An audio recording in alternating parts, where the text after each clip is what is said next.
Hey, what's going on, guys? This is Dean here today with Burn 1, and I have got to get this video out. I was going to do a slightly higher production, but I ran out of time, and now, I got to go to locals in 25 minutes, so, let's get this out of the way, because I think this needs to be out here today, so people have time to test what I'm saying, and hopefully we never see this deck top ever.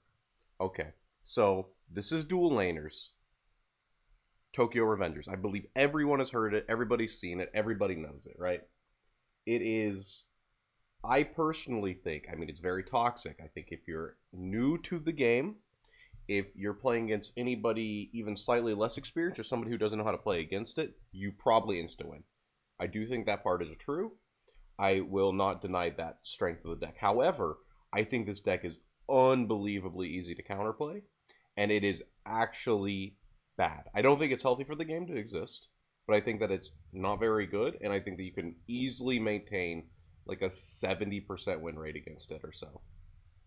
Okay, so let's get into the deck. We know this, right? Like, they've got the self-clocking, they have the brainstorm that lets them like top check to choose trigger.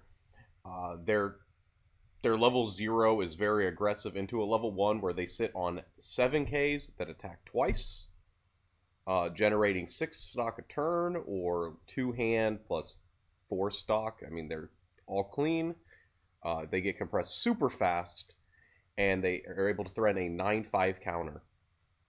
And they just kind of just sit on these until level 3 when they pop off with the Mitsuya 12 million times, using this, being able to tap their back row and their front row to be able to grab back this, or don't know this guy, yeah, Mitsuya. And then they just get to play this down 3-4 times. Then they end on double Machi and a Baji, and they also have this option to play the stock swap that it actually does, because it's not on play, it allows the plays that I'm going to be going over to exist. I think that the stock swap saying that this is an out to your opponent doing what I'm going to say is disingenuous to how much legwork this is supposed to put in this top end. And then I guess they can play a bouncer, they can play random other stuff with it. Who really cares about the rest? The important thing is they're on these 6 climaxes that are split soul salvage, and on 2 pants they're able to grab the Baji. This gives them a theoretical reach of around 15 attacks, as long as these mills do not whiff, as soon as they hit level 3, off of 15 to 16 stock, which they're able to generate in 2 to 3 turns, using the Chifuya. So, first, people who think you can rush this deck, that is literally impossible. Okay, you cannot rush this deck, but this deck does have a huge weakness that I want to go over, and that's it is so slow. It is unbelievably slow. It only attacking twice means that single cancels will automatically put them severely behind in damage deficit. Now, what that means is you need to slow down their clock as well, because if they're not stressing your clock until level 3, your goal should be to not stress their clock either, at least too much, right? Like, you don't want them to go like turn of stock charge into level 2, turn of stock charge into level 3, because then you probably die. You probably die from like 2-1. You'll have very poor compression, the game will have gone extremely fast, and you won't have had the time to set up. Now, what is funny is this deck literally can't tri-field into anything like even Don Machi. Don Machi is a 4/5. They can't tri-field, because with Climax, with Pants, if they tri-field, they have 4Ks in every lane, and that means that they just like crash, and you get a turn of direct attacks, no clocking, which is already what I'm going to go over. So, when you play against this deck, level 0, it's they're going to blitz through level 0, right? You just attack twice, maybe 3 times. Just don't feel uncomfortable like putting down cards, because they will not be able to answer all of your cards. They will go into level 1, they will put down the dual laners, they will kill 2 of your cards. That means you always +1. Hopefully it's your combo turn. The turn for your climax combo, if it's a 1k1 deck, specifically, should be the last turn that you clock. Just so that way, like, if you need to find a climax, you need to find a copy of combo. Both of those are pretty important. But definitely don't be using cards like Ricky. Like, right, Ricky into this matchup, extremely bad. You're using a clock and a stock. Your stock is going to be the important part. What you're going to be wanting to do is, unless you have 10k on attack, because even tying a lane is bad in this matchup, because that is denying you a plus, and it is nothing for them to get this counter back. This counter means nothing to them. They just throw it out there. Unless you can hit 10k on attack, you just side these things. You literally side them. They are going... you'll be able to answer them at level 2 with any early play. This deck cannot deal with an early play. If you're playing standby, you just side it. Doesn't matter. You'll have soul triggers. If you have the climax, you'll be swinging for 1. They're only swinging for 1 anyway without a climax. So they're going to have to, like, you know, they're going to have to clock. They're going to have to expend resources, possibly a brainstorm, to find the climax to be able to even push, theoretically, up to 4 damage. 4 damage plus triggers, right? And you have cancels, right? Like, you're able to cancel even once. It, like, throws down their theoretical damage output by half, so they go down to 2 damage they can do. 2 to 4, depending on the soul triggers. While you're like side 1, side 2, well, theoretically, it should be hitting like 3 damage, right? And it's like they're going to be hitting 2 damage, you're going to be hitting 3, you're going to be ahead on the damage race, and you're going to be stockpiling resources. And that's the important part, is to be stockpiling as many resources as possible, and then using cards like early play heals and just big bodies at level 2 to try to sit around 2-1 to 2-2, keep your stock clean, don't use stock, don't clock draw, play a very, very slow game with them, and the hope is when they get to level 3 that they're going to have to deal like 13 damage. Because 15 attacks is a lot. They've got a lot of reach. Sometimes they can. But making them have to deal 13 damage on like an 8 and 25 deck, or 8 and 24 deck, right? 7 and 24, something like that. Like something fairly compressed, right? That they're gonna. You've got a lot of cancels in there. You should hopefully be able to scum this guy. This guy burns for like 3 to 4. If you're 1 and 3, you know, hopefully 3 doesn't stick. And then you'll be able to go on from there. If they're forced to go into the stock swap card that I think is a mistake to include in the list, they're already going to be used all these burns. They're going to actually need more stock for this card. I mean, this card costs a stock. It costs a hand. It means you're not going to be dealing with a Machi burn. So, like, you're already kind of winning in a lot of areas, right? So, hopefully, like, you cancel 4 times. They're forced to go into the stock swap. They hit, like, 2 to 3 climaxes. Because, I mean, theoretically, you should only... Even in the situation where you don't clock, you probably don't have more than 11 stock, to be honest. At least that's been my experience with this. Like, because you're using stock on early play heals, and then you're just attacking 3 times, generating 3 more stock, then healing a little bit more. And another big thing is this Baji needs everything on board.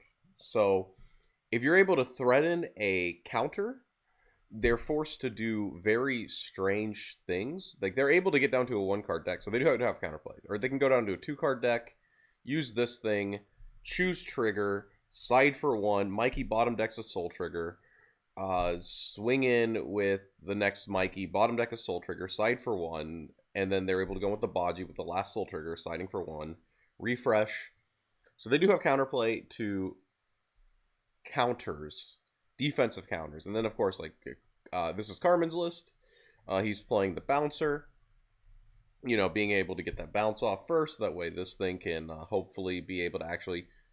Because with that play I said, unless they have exactly a 2-card deck, it's very hard to set up this. With this, they can, like, always, you know, bottom deck with the Machi. They get, like, an extra card they can get. They can sometimes just get an open swing. Maybe in with a stock swap. I don't actually know what their end goal is here with this bouncer. But that's like the game plan and like what you're going to go for. I'm going to be honest with you. I think as long as you can get to like 2-2 or lower and they're sent to level 3 and they're forced to go in, I think you have like a 70% chance of winning that. That's what it feels like. The stat charts that people give like 6 and 30 or something. I mean, like, if you're uncompressed, if you double trigger, if you refresh a climax trigger, you're probably dead. I'm gonna be honest. This deck is extremely toxic to play against, but in a 9-round tournament where you're able to just every single game, like, right, if people every single round, if this deck is fighting people like Mushoku, and they just stop clocking at 0, like Mushoku, so they just take every standby trigger as either a cancel or a board. They don't brainstorm unless needed. They only use the twin drive to pay out climaxes. This deck is going to be so far behind. It is going to just absolutely struggle. You side with the heiresses, hope you hit a soul trigger. If you don't, that's fine. These things can't front you anyway. It's very easy to just put yourself in a situation where this deck is falling so impossibly far behind that its top end is needed to even have a chance to win. And I mean, if you ever played like Bar Choice Quints or like any of these other like top ends where they don't do a lot, imagine that, but you have more reach, but your level 1 is even shittier, like as far as like how it's progressing your opponent's clock, right? This is another list. This one plays the healer. I think this healer list would be a lot harder to deal with.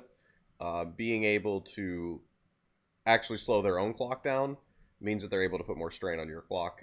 In this build, I think this would be a lot more uncomfortable. But everyone I know that's actually on the list does not play the healer. So, but like if you're looking at like a Don Machi deck, like this is the one that topped. I don't know if I agree with one. So these are bro lists, right? These are bro top 8 lists. I went and looked at a couple of them just to give you some idea of like what's going on here, right? This Bell, you just side attack. Don Machi into this. I've already played that matchup a couple times. You just side with the bells. They can't tri-field the bells, so they can only kill 2 bells a turn. This card you only use like once in the game, never again. Probably at level 0, because Don Machi still wants to like tri-field at 0, attack 3 times. I think the most annoying thing about this list, and this list is, what is she, 2K? The most annoying thing about playing Don Machi into Tokyo Revengers is that like, Don Machi plays a lot of like really weak level 0s. And so, I mean, playing 4 this 500 power card, sometimes you can't kill the Revengers player, because a lot of Revengers players I've seen have like tri-fielded me turn 1, or they, like, right, if they can, or they can dual field. And then it's like, you want to be able to actually kill those cards. You don't want to give them free pluses at the beginning, but definitely going onward, you don't mind as much. And then pretty much your goal is going to be just slamming down this guy every turn, like, right? Like, I think this list is a little more awkward because it's playing this as a board breaker, when while this does not heal, it's a little awkward, actually. It's actually really awkward. This build, maybe not so much. I was on 2 Bell. With 2 Bell, you're able to like recycle them. You're able to stress the 2 lanes that matter. Also, the Bell is one of the only cards that can front attack this thing. As long as you have like this event and this, you can easily get over 10k, kill the 1-0s without fear of the backup, and then always maintain your 1+ in a lane. The climax combo isn't even as much needed. This thing is your ditch out, right? Like, use the brainstorm, use this to be able to ditch climaxes, and then you just try to maintain clean stock. It's going to be the game plan with most of the decks, right? Now we have Kana Tamari. Kana Tamari's even better. You are able to threaten tap counter, so the Baji won't be able to attack. So they have to side every lane at level 3, so they have to do those plays with the Mikey's, which is extra resource expenditure on their end, because, like, right, it's not they're not always going to be left with 2 cards in deck at the end. So they might have to do something to try to force that. And when they're using a resource to force that, that might be one less resource that they're able to play to do a burn. And you're healing so much at 2 with this deck. Like, right? Like, you just slap down triple conto. You don't need any of this back row stuff. You don't need anything. You just need triple of this, heal, grab back the counters, have the tap counter, play over the Kanata, slam the stock soul again, grab back the Kanata, heal again, right? Like, you were able to just keep yourself at 2 forever with this deck. And they're attacking twice. Maybe they attack 3 times. I mean, but like, you're getting compression. You don't mind as much. Extremely potent, extremely strong. This matchup, I mean, like, I don't know. I don't think you could, like, lose against the Revengers player with this deck, to be honest. Rushia would be a little bit the same, but the Rushia deck doesn't heal. So the Rushia deck might be a little more apt to just randomly die. Because I'm going to be honest, with a lot of these decks, if you're not playing healers, if you're not, you know, like, on top of, like, trying to maintain an okay-ish deck state with using as few resources as possible, what's going to end up happening, you're going to eat a 5 randomly, or they're going to slam the climax, they're going to swing for 4, you're going to eat it, and then suddenly you're going to eat, like, 6-7 damage in a turn, and suddenly they need to deal 8 damage, and you're going to die. You're 100% going to die. This deck, I'm going to be honest, the most annoying thing about this deck is that if you don't have that 12 to 13 damage, like, gap between you and death, you're probably dead. even 11 to 10 damage feels like rough. Great. It feels like they always do like 11 to 10. But like 12, 13 is where the actual stretch on their luck starts to happen. And so when you're able to play down something like Kanata every turn, or you're able to put down like this Bell every turn, just like not clock, it's easier to have that giant gap between you and them. And the defensive counters, of course, are great because it definitely forces them into more awkward situations. What is this one? This one is another one. Oh, this just plays the Suisei early play. Same thing. 4 more early play heal. You're just able to heal once a turn. Slap these down. It's too big. 8-5. What is it? It gets power for every back row, right? 500 for each of your others. So like 10-5. Unkillable. Like actually unkillable for that deck. So you just put these down. You probably have 2 down at a time. Able to like move them around, kill the things. Try to always grab back another one every turn to maintain the healthy clock. And then, of course, Bang Dream. I mean, Bang Dream is these giant bodies behind the twin drives. In that matchup, it's even funnier. You don't need this. So you don't have to really use resources too much on this. So much as just like being able to play down the Chutu as much as humanly possible. This is nice, but like not needed. Chutu's big enough on her own in that matchup. This thing is not big enough. You have to side every lane, I'm pretty sure, right? Yeah, you have to side every lane with this deck, but that's probably fine. But yeah, so why am I doing this? I'm doing this because I hate Tokyo Revengers. I hate this deck. I think it's extremely toxic. I think it's bad for the community, but I also think it's bad. I'm hoping, my hope here is that anyone who watched this video takes this knowledge. Don't dry run in a regional, I hope. Maybe the night before the regional.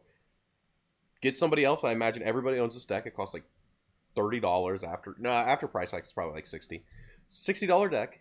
Just fight it. Try what I'm saying. Try the decks I'm talking about, right? Try these lines. Definitely, you have to